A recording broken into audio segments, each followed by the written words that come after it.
गीता क्या बताती है? सामने तुम्हारा सगा हो, सामने तुम्हारा कोई भी हो, ये सत्य असत्य की लड़ाई है, ये देश की विकास की लड़ाई है। युद्ध न लड़ते हुए युद्ध लड़ने की बात करना और हार के वापस आना और फिर जीत कहलाना, ये फरेब है। आपकी तो बीजेपी में इतने अच्छे रिश्ते हैं, सुमित्रा महाजन से आपके घर जैसे रिश्ते, पूरा देश जानता है, लोकसभा अध्यक्ष थी, आप उनके बेटे जैसे थे। तो कभी उन्होंने माता जी के कानों नहीं बेटे क्यों बोलते हैं? सुमित्रा महाजन से नरेंद्र मोदी जी भी मेरे मामा लगते हैं। मुझे वर्तमान सरकार से दुख कोई नहीं है, मुझे कोई दुश्मनी थोड़ी है। सवाल है जो समस्याएं हल नहीं होती उसको आप हल बताते आगे जाते हो, निकल जाते हो। लेकिन आप कह रहे हो कि विकास होता रहता है। कंगना राउत ने बताया कि विकास तो 2014 के बाद हुआ, केवल आजादी 2014 के बाद आई। तो आपकी जो परेशानी हुई फिजिकली, आज की तारीख में सबसे ज्यादा इसका दुख आपको क्यों हुआ, वो मोदी जी को होता। आपने सरकार की बुराई करनी सोचते हुए अगर ये प्रॉब्लम नहीं होती तो आप देश में होते कि फौज में होते। उस समय महाराष्ट्र बहुत चर्चा में है, सुप्रीम कोर्ट से शिंदे गुट को राहत मिली है, चुनाव चिन्ह शिवसेना का हो गया है। महाराष्ट्र उत्तर प्रदेश के बाद सबसे ज्यादा लोकसभा सीटें देने वाला राज्य है। महाराष्ट्र की कैसे? महाराष्ट्र में पहले दिन से गद्दारों को जगह नहीं है, जो छोड़ के जाता है उसको गद्दार कहते हैं। तो आप मेरे साथ आकर छत्रपति शिवाजी महाराज को सबसे ज्यादा, मुगलों से ज्यादा मराठों ने तकलीफ दी, अपने रिलेटिव्स ने तकलीफ दी, इतिहास है महाराष्ट्र। नमस्कार, मैं हूं संजय शर्मा, आप देख रहे हैं 4PM न्यूज नेटवर्क।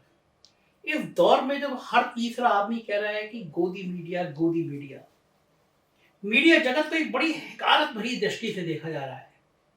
आप कहीं सभाओं में जाएं, कहीं बाजार में जाएं, तो लोग पूछते हैं कि आप किस संस्थान में काम करते हो, और जब राष्ट्रीय चैनलों का नाम बताते हैं तो लोगों के चेहरे पे एक अजीब सी वितृष्णा आती है। कहते कभी तो पत्रकारिता भी कर लिया करो। एक वो मुहिम चली थी, आपको याद होगा, सेव द टाइगर। पत्रकारिता में भी ऐसे टाइगर कब बचे हैं जो बहुत खुल के बोले, हिम्मत से बोले, दिल्ली में बैठे और पूरे देश में उनकी आवाज सुनाई दे। तो आज मेरे दफ्तर पे ऐसी टाइगर आए। मैं जब डिबेट करता हूं तो सबसे ज्यादा दर्शक जो पसंद करते हैं जिस शख्स को, आज वो मेरे दफ्तर पे आए। मेरे बड़े भाई जैसे भी हैं, और दिल्ली की पत्रकारिता और देश के तमाम टीवी चैनल में आप उनको इसी तरह दहाड़ते हुए सुनते होंगे। तो आप थोड़ी थोड़ी बातें करेंगे उनसे मीडिया की इस हालात पे, देश की हालात पे। समझ गए होंगे आप। मेरे साथ है अशोक वानखेड़े जी। अशोक जी, स्वागत है आप। मेरे दफ्तर बहुत दिनों से क्या कर रहा था, टाइगर का हमारे दफ्तर में आ रहे हैं ना। ये आपकी हिम्मत को लोग सलाम करते हैं। नहीं, मैं पहले बता दूं कि जब आप YouTube चैनल नहीं था, लेकिन 4PM जो निकालते थे आप, और मैं जब लखनऊ आता था और पढ़ता था तो मुझे लगता था कि ये सरकार चाहे समाजवादी की हो चाहे बीजेपी की हो, एक आदमी है कि जो सरकार से पंगा लेता है।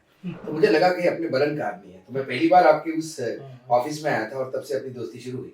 फिर बाद में YouTube पे आए। अच्छा, मजे की मैं बता दूं, जब मैं YouTube शुरू कर रहा था ना, तो मैं जब डिबेट शुरू कर रहा था, मैंने अशोक जी को फोन किया। मेरी समझ में नहीं आया था शुरू करूं YouTube या नहीं करूं।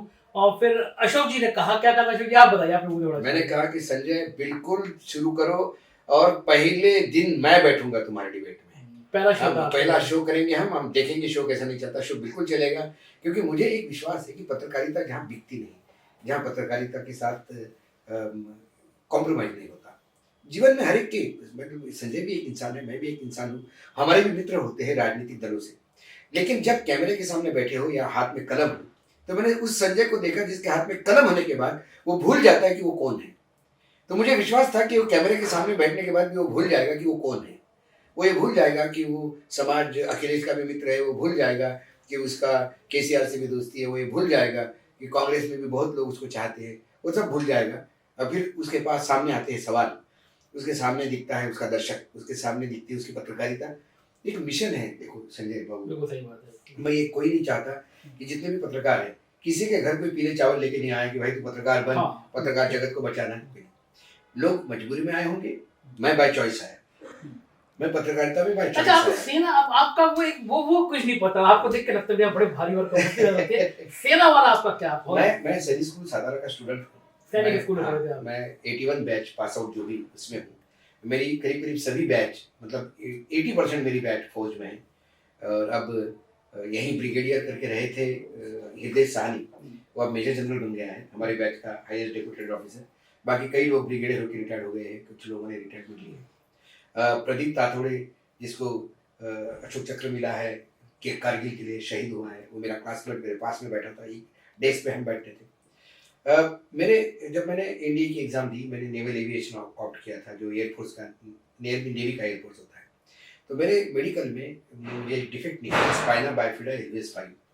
अब वो डिफेक्ट का जब मैंने बाद में रिसर्च किया तो पता चला कि हिरोशिमा नागासाकी पे जो एटॉमिक बॉम्ब गिरे थे उसकी वजह से ये डिफॉर्मेशन आया था। अब मेरी माँ गांव में विदर्भ के बैठी हुई है, बेचारी कहाँ से रेडिएशन आएगा, लेकिन वो किस्मत थी तो मैं बाहर नहीं आया। तो एक जुनून सैनिक स्कूल का, जब आज मैं जो बोलता हूँ ये मेरा सारा अपब्रिंगिंग सैनिक स्कूल का है, क्योंकि सैनिक स्कूल में यदि आपको एक सैनिक बनाने के लिए तैयार किया जाता है, और मैं ये जो आप मुश्किल जब कुकुर मुत्ते जैसे होगा है वो सैनिक स्कूल नहीं है। हाँ। इस देश में जब मैंने ज्वाइन किया तो 16 सैनिक स्कूल थे जो मिनिस्ट्री ऑफ डिफेंस की सैनिक स्कूल सोसाइटी इसको हैंडल करती थी। अब 23 हो गए, अब तो जिले जिले में सैनिक स्कूल है, लेकिन वो सैनिक स्कूल एक अलग सैनिक स्कूल था। आपको 10 साल का बच्चा है उसको एक ही जुनून होता है कि मुझे देश की सेवा करना है, मुझे रक्षा करना है। तो उस जुनून से आप बाहर निकलते हो तो आज भले आपके हाथ में बंदूक नहीं हो तो कलम है, तो कलम भी बंदूक जैसी चलेगी। तो आपकी जो परेशानी हुई फिजिकली, आज की तारीख में सबसे ज्यादा इसका दुख क्या आपको क्यों हुआ, वो मोदी जी को होता होगा।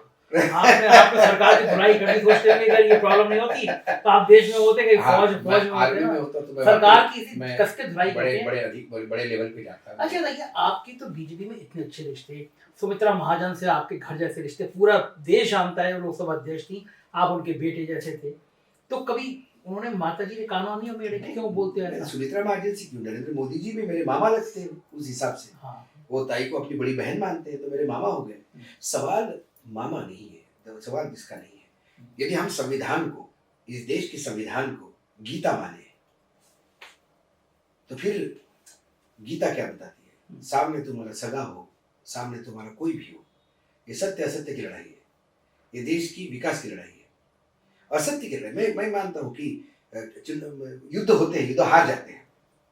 पाकिस्तान 3 युद्ध हारा है, लेकिन युद्ध लड़ा तो है। सही बात है ना, युद्ध हार जीत तो चलती रहती है। हमने 62 का चाइना के साथ युद्ध हारा है, लेकिन युद्ध लड़ा तो है। हाँ, ठीक बात है ना। युद्ध न लड़ते हुए युद्ध लड़ने की बात करना और हार के वापस आना और फिर जीत कहलाना, ये फरेब है। इस देश की जनता ने उस जवाहरलाल नेहरू को भी एक्सेप्ट किया जो युद्ध हारे थे। सही बात।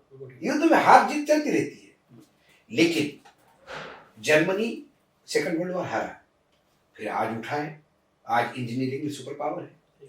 तो नागासाकी हिरोशिमा पे एटम बम होने के बाद बुरी तरह से जापान हारा, फिर भी जापान आज एक ताकत है। हार के उठते हैं लोग, सवाल वो नहीं है। सवाल है वस्तु स्थिति का सामना करना। ये देश विकसित देश है, विकासशील देश है, लगातार विकास हो रहा है। हमारे यहाँ एक समस्या ढूंढोगे 10 समस्या पैदा होती है। समस्या का लड़ना ये सरकार में आए हुए नुमाइंदों का काम है। उनको लाखों करोड़ों रुपए उन पे खर्चा होते हैं, देश उनको मान सम्मान देता है, असीमित पावर उनके पास होते हैं, तो देश का भला करना उनका काम है।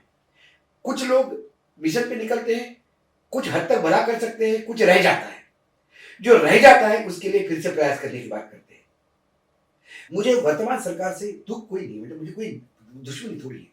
सवाल है जो समस्याएं हल नहीं होती उसको आप हल बताते आगे जाते हो, निकल जाते हो। लेकिन आप कह रहे हो कि विकास होता रहता है। कंगना राउत ने बताया कि विकास तो 2014 के बाद हुआ, केवल आजादी 2014 के बाद आई। रानावत को, मुझे लगता है कंगना रानावत को फिल्म क्रिटिक डिस्कस करे उसके फिल्म के रोल के लिए। एक अच्छा एक्टर जरूरी नहीं अच्छा सोच वाला हो, वो अच्छा एक्टर होता है, वो अच्छा गायक, बहुत अच्छा गायक होता है। उसको आप गणित करने दोगे तो गणित में फेल हो जाएगा वो।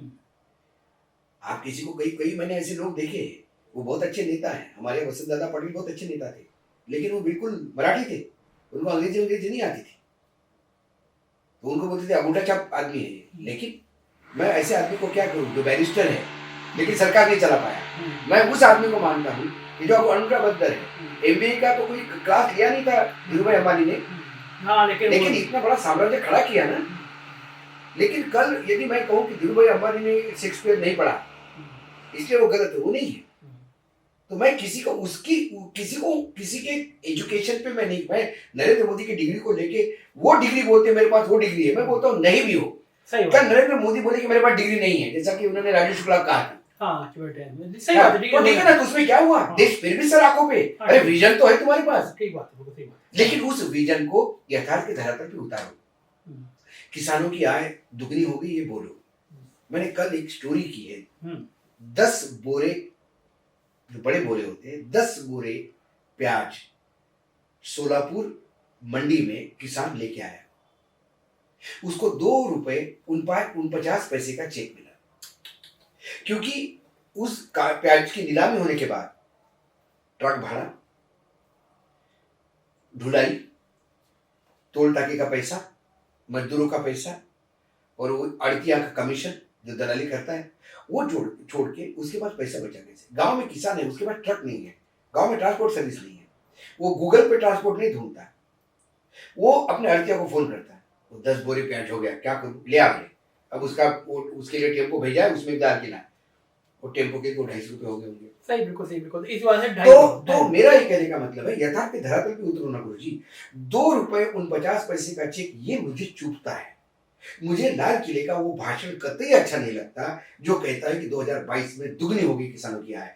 तो क्या मेरे उस किसान की आय 1 रुपया 20 पैसे थी, जो अब 2 रुपए 49 हो गई? तो मेरा कहना ये है, शुरुआत करते हैं हम लोग महाराष्ट्र से आते हैं खास तौर से, और समय महाराष्ट्र बहुत चर्चा में है। सुप्रीम कोर्ट से शिंदे गुट को राहत मिली है, चुनाव चिन्ह शिवसेना का हो गया है। महाराष्ट्र उत्तर प्रदेश के बाद सबसे ज्यादा लोकसभा सीटें देने वाला राज्य है। महाराष्ट्र की क्या स्थिति है? महाराष्ट्र में देखिए, सी वोटर का सर्वे आया, सी वोटर थोड़ा लाइट भगवा है। हाँ, उन्होंने उनको 48 में से 13 सीटें दी। नहीं, बीजेपी शिंदे को मिलके, हाँ, मैं दोनों को मिला के 13 सीटें दी। ये जबकि सी वोटर उनका सपोर्टर माना जाता है। सॉफ्ट, मैंने तो लाइट भगवा, क्योंकि मैं देशमुख को जानता हूँ, कई जगह वो बेचारा बताता भी है कि ओरिजिनल है, शर्मा शर्मी में थोड़ा बहुत कर लेता है, उसको भी बिजनेस करना है। तो मेरा आकलन 6 या 7 सीटें महाराष्ट्र में सिर्फ 6-7 सीटें, सिंगल, यानी 19 सीटों का नुकसान। 19 सीटों का नहीं, अभी इनके पास करीब 40 सीटें हैं। हाँ, दोनों को जोड़ दो, दोनों को जोड़ दो, के 6-7 सीटें आएंगी। माय गॉड, क्योंकि महाराष्ट्र की तासीर अलग है।